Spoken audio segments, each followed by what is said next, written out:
Assalamualaikum dan salam keluarga Malaysia. Bersama saya Mazrona Kalinggalan dalam Berita Pagi Sabah edisi Jumaat 23 September. Bantuan pinjaman keperluan asas hospital menerusi program Homework, inisiatif Kementerian Pembangunan Masyarakat dan Kesejahteraan Rakyat kini memberi manfaat kepada lebih 280 pesakit terlantar di rumah. Menterinya Datuk Shah Helmi Yahya memaklumkan usaha mengenal pasti golongan yang memerlukan akan diperhebat bagi mengelak keciciran. Kerjasama daripada semua wakil rakyat dan juga pejabat-pejabat pemimpin pembangunan masyarakat, malah pemimpin-pemimpin seperti Ketua Kampung, JPKK, pemimpin akar umbi untuk turut memainkan peranan mereka dan memaklumkan kepada wakil rakyat dan pejabat kebajikan daerah agar kita dapat meminimalkan kes-kes terlepas pandang dari masa ke semasa. Program Homework merupakan perkhidmatan berteraskan komuniti yang bertujuan memastikan penyertaan sepenuhnya komuniti terutama ahli keluarga dalam penjagaan kebajikan ahli keluarga masing-masing. Menerusi program itu, pesakit yang memerlukan akan dibekalkan peralatan penjagaan kesihatan seperti katil boleh laras dan kerusi roda selain lawatan dan pemantauan berkala oleh jururawat, jurupuli anggota, jurucara kerja dan pegawai kebajikan daerah. Datuk Shah Helmi bercakap kepada RTM selepas merasmikan penutupan program tabah dan program kempen Sayangi Keluarga di Sipitang. Dalam program sama, Datuk Shah Helmi menggesah semua pihak agar turut sama menangani isu dadah secara holistik. Usaha itu termasuklah mengawal ketat kawasan bandar atau pekan berhampiran sempadan negara yang dijadikan laluan pengedaran dadah. Fokus perlu diberi lebih kepada bandar-bandar ataupun pekan-pekan yang berada di sempadan kerana secara lazimnya kawasan ini adalah kawasan yang sibuk yang mana aktiviti keluar masuk berlaku setiap hari.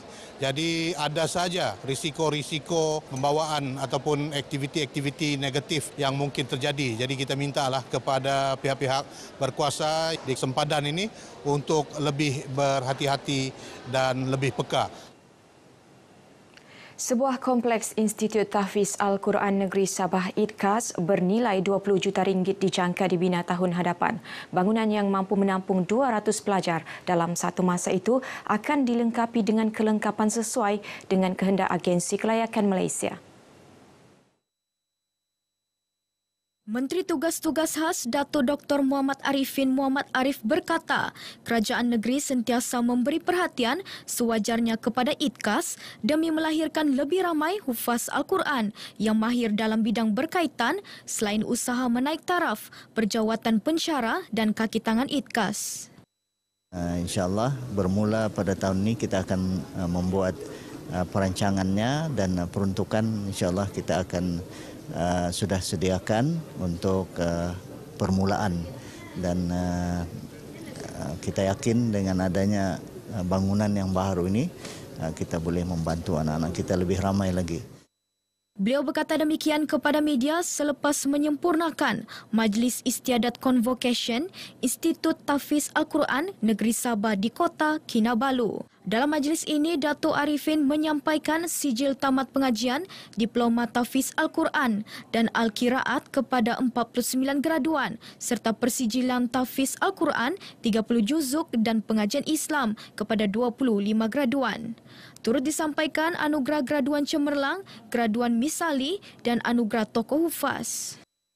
Kalau tips tu saya boleh tekankan 3. Yang pertama sekali tu kena jaga adablah dengan ibu bapa, guru, kawan-kawan dan jaga hubungan juga. Lepas tu yang kedua tu kena ada strategi lah kalau mau untuk kita capai satu tu kena ada perancangan.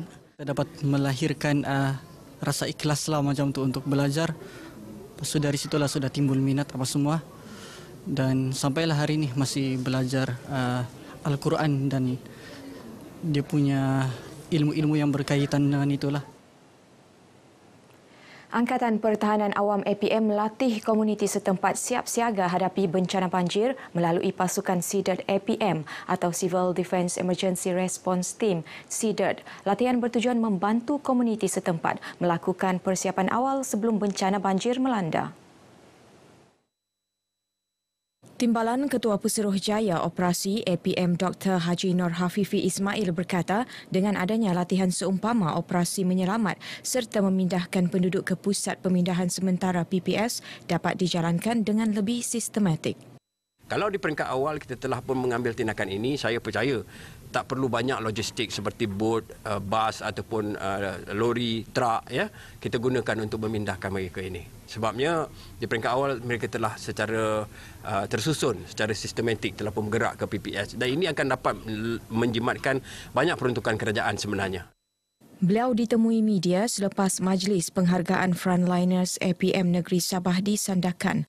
520 kawasan banjir dikenal pasti di Sabah, manakala Kampung Gumgum, Batu 16, Jaya Bakti Beluran dan Kampung Semawang antara kawasan tumpuan banjir bagi daerah sandakan. Jabatan Kastam berjaya menahan 3 buah kontena berisi rokok dan minuman keras disyaki cuba diselundup masuk dari negara luar. Modus operandi bagi ketiga-tiga kes adalah mengikrar dagangan import dengan barang lain bagi mengaburi pihak berkuasa.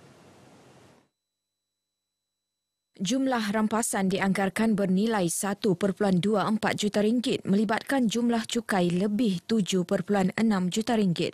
Kes pertama dikesan 10 September melibatkan sebuah kontena mengandungi rokok, manakala kes kedua pada 18 September melibatkan penahanan 2 buah kontena mengandungi minuman keras pelbagai jenama.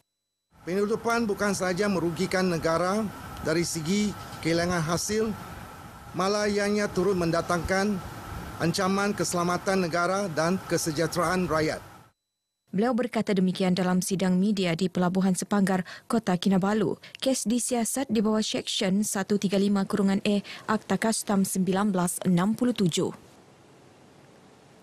Beralih ke perkembangan harian COVID-19, 1 kematian direkodkan di Ranau, manakala angka jangkitan baharu meningkat 26 kes kepada 178. Menerusi kenyataan Menteri Kerajaan Tempatan dan Perumahan Datuk Seri Panglima Masidi Manjun, ia berpunca daripada peningkatan kadar positif daripada 8.22% kepada 8.86% semalam, walaupun jumlah sampel ujian berkurang daripada 2,238 kepada 2,155. Jumlah kes baharu di Kota Kinabalu pula meningkat hampir 2 kali ganda daripada 45 kes kepada 83 kes. Ia merupakan 46.6% daripada jumlah keseluruhan jangkitan baharu di Sabah. 5 daerah merekodkan jangkitan 2 angka, manakala 7 daerah tidak merekodkan sebarang kes baharu. Universiti Malaysia Sabah UMS dan Pertubuhan Keselamatan Sosial Perkeso memeterai Memorandum Persefahaman MOU bagi membuka laluan kepada pelbagai kolaborasi strategik untuk manfaat komuniti di Sabah. Kerjasama dijalin bagi menyokong usaha UMS dan Perkeso memperluas kemudahan rehabilitasi di Sabah menerusi penyediaan kemudahan tersebut di Hospital UMS. MOU ditandatangani Timbalan Naib Chancellor Hal Ehwal Pelajar dan Alumni UMS Profesor Madya Dr. Rahman Nordin bersama Ketua Eksekutif Perkeso Datuk Seri Dr. Mohamed Azman. MOU bakal memanfaat seluruh masyarakat termasuk orang berinsuran Perkeso.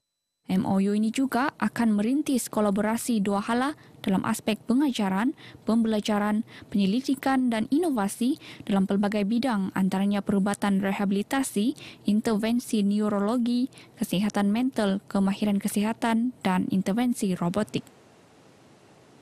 Kementerian Sains, Teknologi dan Inovasi melalui Sabah Skills and Technology Sabah SSTC jalin kerjasama dengan pemain industri bagi memaksimumkan penggunaan sumber untuk memperkasa pembangunan modal insan. Ia merupakan langkah proaktif melahirkan golongan muda terlatih dan berkemahiran tinggi dalam bidang berkaitan.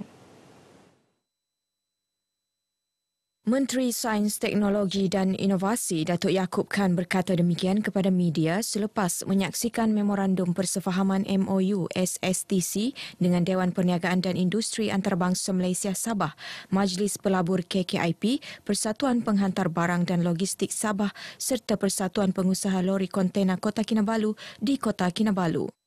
usaha sama pada hari ini adalah tepat pada masanya di mana pihak kerajaan melalui SSTC melatih dan memberi kemahiran dan akhirnya kita dapat menempatkan mereka terus bekerja dengan rakan-rakan yang sama-sama menandatangani hari ini. Menerusi MOU ini, semua pihak akan menyokong satu sama lain dalam aktiviti merangkumi pemasaran dan perkongsian latihan selain menjamin penempatan latihan atau pekerjaan kepada pelajar SSTC. Taman Chong Tien Bun, Kota Kinabalu bakal dijadikan pusat aktiviti hiburan dan bakat khas seperti bazar, nyanyian dan tarian. Menurut Mayor Bandaraya Kota Kinabalu, Datuk Nurliza Awang Alip, kerja penambahbaikan taman berkenaan dijangka siap sepenuhnya hujung tahun ini. Hasrat di BKK sendiri pada setiap hujung minggu kami akan mengusahakan untuk mengadakan aktiviti jualan dan juga bakat khas untuk golongan remaja dan target kita sekarang ini adalah di golongan 16 hingga 30. Beliau berkata demikian kepada media selepas menyempurnakan projek Lestari Hijau SMK Sanzek di Padang SMK Sanzek. Projek dengan kerjasama Green KK dan Jabatan Lanskap di BKK ini merupakan inisiatif memupuk kesedaran warga sekolah untuk memelihara dan memulihara alam sekitar. Projek ini juga menyokong usaha di BKK dalam program Yuk Tanam Pokok yang menyasarkan penanaman 1.3 juta pokok seluruh Sabah menjelang 2033. 15 pokok disumbangkan di BKK untuk ditanam di sekitar kawasan sekolah. Baik, paparan itu mengakhiri perkembangan berita pagi Sabah edisi Jumaat 23 September. Teruskan kesihatan anda bersama berita RTM. Saya Mazrona Kalinggalan. Salam hormat. Apa kabar kamu orang di sana? Sudah lama tidak bersua muka. Sama negeri kita, Sabah negeri di bawah.